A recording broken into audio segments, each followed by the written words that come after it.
again. So we've had some discussion on the Facebook page about the DIY glow primer that Christian Axnesses shared on the OG Savvy Minerals Facebook group, and I had done some modifications and tested it out on my skin and done a video, and I've just gotten a lot of questions about the tweaks that I made to the recipe and how it works for me. So I had to actually make a little bit more this morning because I was running low, and so I thought I would just hop on and share with y'all you know, how I use this. My face is a little extra red today because I ate carbs for dinner last night. It was one of those days, and went to bed without makeup on because it was one of those days. So this is what happens. But yeah, so basically, just to recap my my recipe. This is going to be so professional. I've got like 5 minutes before I have to leave for work. So basically, the amended recipe for me is jojoba oil, misting spray, rose ointment, and is that it? Yeah, that basically makes the base of the glow primer. And what I liked to do, and I found worked best for me, is I used an old foundation jar and I mixed it up in there with a very professional blending tool there, that bobby pin. That's my tool. And I find that it just works better than putting it all in a dropper bottle and shaking till your arm hurts. It blends and stays blended way better that way. So I would recommend whatever, you know, your ratio of ingredients are for the base of the primer, mix it up, at least mix that part up in a small jar or something.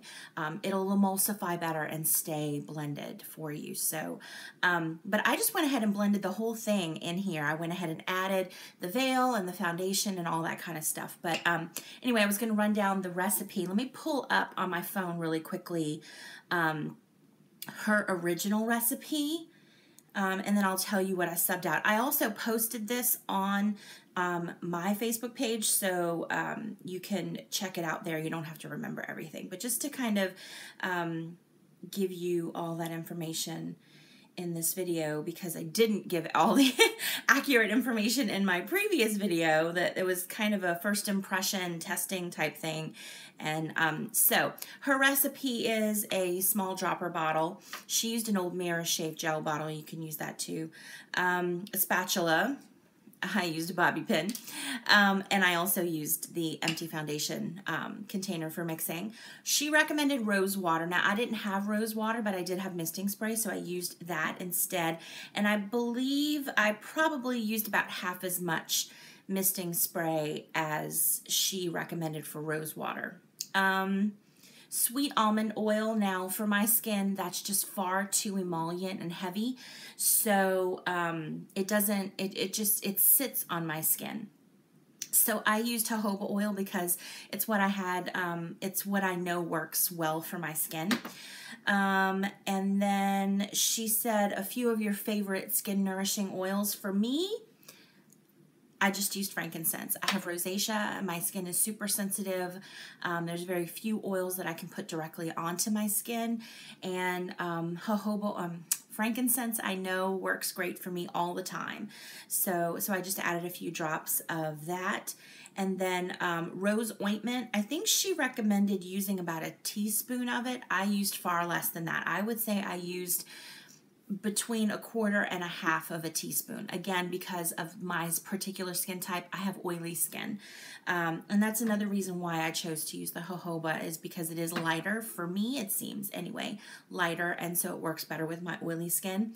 And then she said, you know, to then combine in your foundation, or if you wanted to use, you know, some of the bronzer, the veil, whatever. I used about a 3-to-1 ratio of foundation and veil. I used less veil than so the foundation would be the 3 part and the veil would be the 1 part. And I just put that in a container like this and mixed it all together. I started with the liquid products first, so the jojoba oil, the rose ointment, and what else? The misting spray, and I blended that together first, and then I added in my essential oils, or essential oil, and then the foundation and the veil. Another thing that I have changed, and I did amend this on my Facebook page, is I also added in, where is it? Put my phone down here.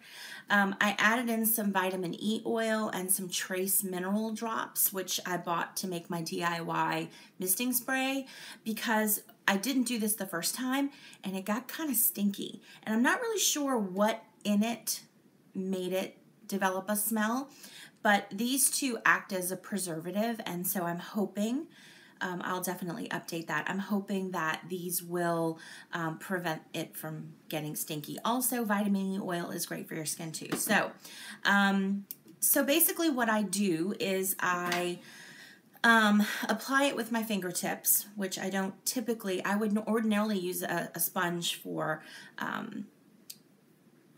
any sort of foundation application, but I just find that the sponge soaks up far too much, so I get better coverage and a better result if I use my fingers. So, and I use it as the primer step for my two-step foundation application. So instead of, say, using the serum and moisturizer, or in my case, my little DIY serum that I make with hyaluronic acid, jojoba oil, and frankincense, I use this instead.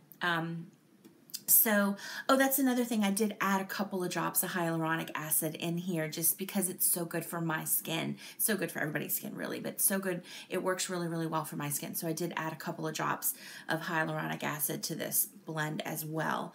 I'll have to amend my recipe yet again. So I'm just going to take whatever's left in this jar here and apply it to my face. And then I like to just kind of pat it around first. I already have my concealer there, so I'm avoiding the under eye area. But I'm going to pat it and then I'll smooth it out and try not to get it all up in my hair, because that is annoying. And again, I'm focusing on the center of my face because that's where I need the most coverage, but I am extending it out around. I want a good layer of, at least a thin layer everywhere on my face. And what this does is two-step. It has pigment in it, so it is applying, or it is providing rather, a little bit of coverage for you. And you can adjust, you know, if you want even more coverage than this in your glow primer, go right ahead. But it also adds, serves as that good hydrating base for the minerals to adhere to and help to build the coverage that I need. I mean, I've been preaching this since day one, or really day two, because day one I was just kind of like, what the heck is this stuff? But I've been preaching this since day two. This foundation needs moisture to build coverage and to give me the finish that I like. So, so once that's on, I go right in with my brush, whoops, which I spray. I'm running out of misting spray. And then I have some minerals in the cap here. I'm just going to dip in, tap off into the jar, and then start patting and smoothing to build coverage. And you're going to see how quickly, look at that, how quickly it builds the coverage there. That's, again, because of the hydration that you've applied as the primer step. It really helps to build it super fast. Look at that. I mean, that's done. So I'm going to go ahead and just quickly finish the rest of my face so I can let y'all go. But I just wanted to kind of show y'all how I use the Glow Primer, some of the kind of hacks, I guess, or just the ways that have worked for me. If you need coverage, if you have oily skin especially, the original recipe that she recommended I don't think would work very well if you have oily skin. And if you have sensitive skin too. I don't know. I've never used rose water, but I just feel like that would be problematic. I could be wrong about that. And if anybody watching has used rose, did I say rose ointment? I meant rose water. if you've successfully used rose water on super sensitive or rosacea prone skin, please let me know. I would love to learn about more things that I can use in DIY recipes that is great for my skin and won't cause me to flare up. But see, there you go. I'm done. I'm just being fussy now. But because I'm always a little bit extra, and I meant for this to be faster. But anyway, yeah, there. Foundation done. And I really find that the Glow Primer especially helps build the coverage even faster than the DIY serum that I make. And I think part of that is because it already has the minerals in it, so you have some pigmentation happening already. And this finish will stay looking really nice and fresh and in place all day. Now, if you have, if you have some problem spots, areas where on your face where you tend to have breakthrough, or that doesn't, that kind of fades away faster, I would recommend baking on top of this. So apply the Glow Primer, apply the minerals with the brush, and then go in with a beauty sponge, tap into some minerals, and lightly bake over those areas. I'm going to just do my chin and my nose because those are the areas where I tend to lose. And y'all, that will be there all day. I always like to finish off. Ooh, I need to refill this. With some misting spray just because I love the way that it smells. Sorry, I've had that glare on my face. I just realized that. But anyway, I'm going to go finish my hair and rush out the door because I was supposed to leave like 5 minutes ago. But anyway, I hope that that was helpful for those of you who have been curious about the Glow Primer. I know that my initial video was, like I said, a first impression. But now that I've been using it for a month or so, I had a little bit more information that I wanted to share, and I've kind of solidified my recipe and the application and all of that stuff. So yeah, I hope that that was helpful for you. If so, give this video a thumbs up and consider subscribing. That would make me so happy. If you have any comments or questions about any of this stuff, you can pop those down in the comment section below, and I'll get back to you as soon as I can. You can also find me on Facebook at Savvy Girls Guide or on Instagram at SavvyGirlsGuide_YL. I'd love to chat with you there too. Thank you so much for watching. Y'all have a great day, and I'll see y'all later. Bye.